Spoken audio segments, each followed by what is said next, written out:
एक बड़ा ही धनवान आदमी एक गांव में रहता था। जैसे कि ज्यादातर पैसे वालों को घमंड होता है, इस धनवान सेठ को भी अपने पैसों का घमंड था। वह जिस गांव में रहता था वहां पर ज्यादातर लोग किसान थे।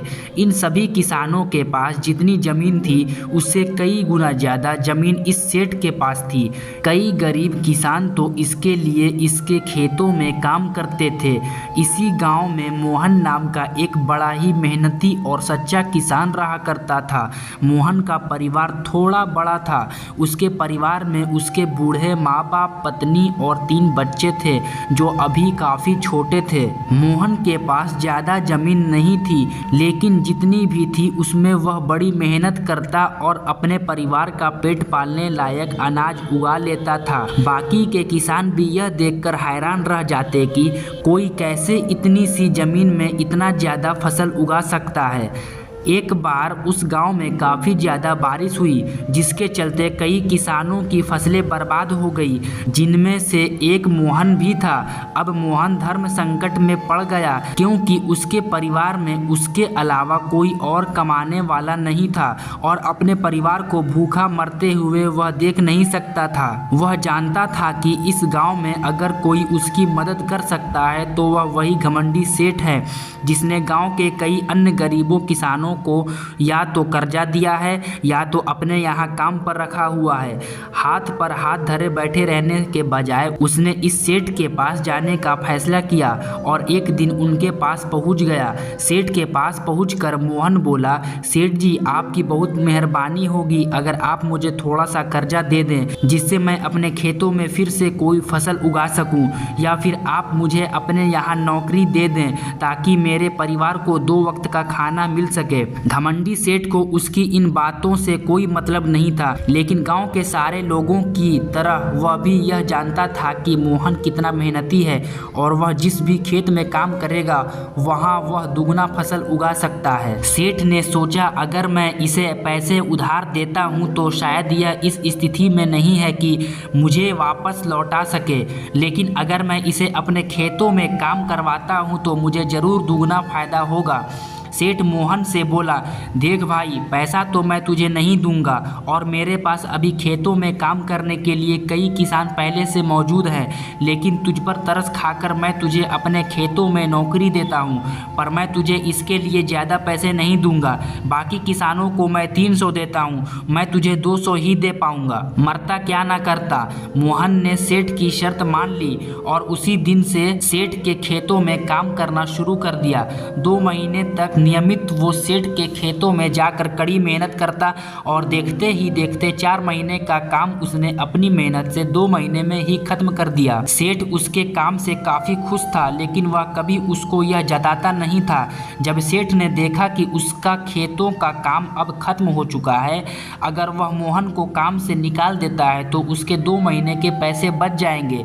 तब सेठ ने मोहन को काम से निकालने का फैसला किया। एक बार सेठ को ये विचार भी आया कि इतना मेहनती आदमी शायद उसे दोबारा ना मिले, लेकिन फिर उसने सोचा कि जब अगले साल काम आएगा तब उसे फिर से नौकरी पर रख लूंगा। आखिर इस गांव में इसके अलावा है ही कौन जिसके आगे ये लोग अपने हाथ फैलाएंगे। एक दिन सेठ ने मोहन को अपने पास बुलाकर उसको उस दिन का पैसा दिया और साथ में यह भी कहा कि कल से तुमको काम पर आने की जरूरत नहीं है। अब मेरे पास तुम्हारे लिए कोई काम नहीं बचा है। जब मेरे पास काम आएगा तो मैं तुम्हें बुला लूंगा। यह सुनकर मोहन का दिल बैठ गया। पिछले 2 महीने से कम ही सही उसके बच्चों और परिवार के पेट में अन्न का दाना जा तो रहा था, अब वह क्या करेगा। यही सोचकर उसकी आंखों से आंसू निकल आए। मोहन ने सेठ के पैर पकड़ लिए और गिड़गिड़ाने लगा, सेठ जी, मुझे इस काम की बहुत ज़रूरत है, मुझे मत निकालिए। अपने मतलब से मतलब रखने वाला सेठ टस से मस ना हुआ। उसने खरी खोटी सुनाकर मोहन को वहां से चलता कर दिया और मन ही मन 2 महीने की तनख्वाह बचने से खुश होने लगा। अगले दिन जब सेठ सवेरे उठा और अपने आंगन में आया तो उसने देखा कि मोहन उसके आंगन में बैठा है। सेठ ने उसको पास बुलाकर पूछा कि क्या हुआ, तुम क्यों यहाँ पर बैठे हो। मोहन बोला, सेठ जी, मुझे वापस काम पर रख लीजिए। आप जानते हैं कि मेरी आर्थिक परिस्थिति कैसी है थोड़ी दया कीजिए। लेकिन सेठ ने उसकी एक ना सुनी और फिर एक बार उसे बुरा भला कह कर वहाँ से जाने के लिए कहा। बेचारा मोहन अपना सिर नीचे झुका के वहाँ से चला गया। अगले दिन फिर यही घटना दोहराई गई। मोहन फिर सेठ के आंगन में बैठा था। सेठ ने फिर उसको वहाँ से जाने के लिए कहा। यही घटना अगले कई दिनों तक चलती रही। अब तो मोहन सेठ के हकालने पर भी वहाँ से नहीं जाता था और वहीं पर बैठा रहता था। एक बार सेठ ने उससे पूछ ही लिया, तुम कैसे आदमी हो? मैं तुम्हारा इतना अपमान करता हूँ लेकिन तुम्हें कोई फर्क नहीं पड़ता। तब मोहन ने सेठ से कहा, बुरा तो बहुत लगता है सेठ जी, लेकिन जब घर जाता हूँ और भूख से बिलखते अपने माँ बाप और बच्चों को देखता हूँ तब यह अपमान मुझे कुछ भी नहीं लगता। इतना सब कुछ होने के बाद भी सेठ का दिल जैसे पत्थर का बना हुआ था। उसने मोहन को अभी तक काम पर नहीं रखा और ना ही उसका ऐसा करने का कोई इरादा था। एक दिन सेठ ने सोचा कि कुछ दिनों के लिए किसी और गांव चला जाता हूं ताकि मोहन से पीछा छुड़ा सकूं। अगले दिन मोहन के आने से पहले ही सेठ अपने परिवार को लेकर अपने किसी संबंधी के यहाँ चला गया और वहां 10 दिनों तक रहने के बाद फिर अपने गांव अपने घर वापस लौटा। घर लौटते ही सेठ ने आसपास हर जगह नज़र दौड़ाई तो पाया कि वहां पर अब मोहन नहीं था। सेठ ने सोचा, मेरी तरकीब काम कर गई, लगता है मोहन से अब पीछा छूट गया है। हालांकि अब सेठ के द्वार पर मोहन नहीं बैठा था, लेकिन मोहन का विचार अभी भी सेठ के मन में घर कर बैठा था। सेठ सोच रहा था, मोहन इतनी जल्दी हार मानने वाला आदमी तो नहीं दिखता है। उसके साथ क्या हुआ होगा? क्या उसे कहीं कोई और काम मिल गया होगा या फिर और कुछ?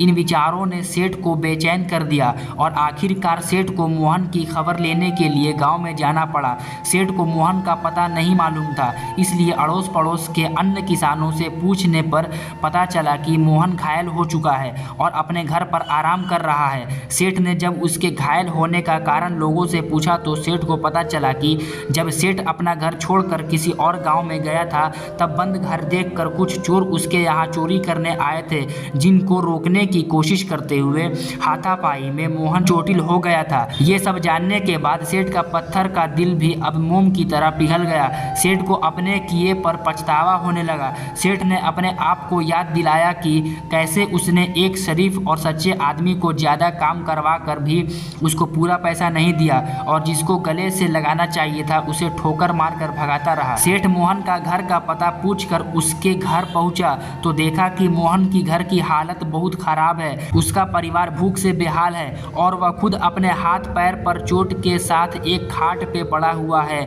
यह दृश्य देखकर सेठ की आंखों से आंसू बह निकले।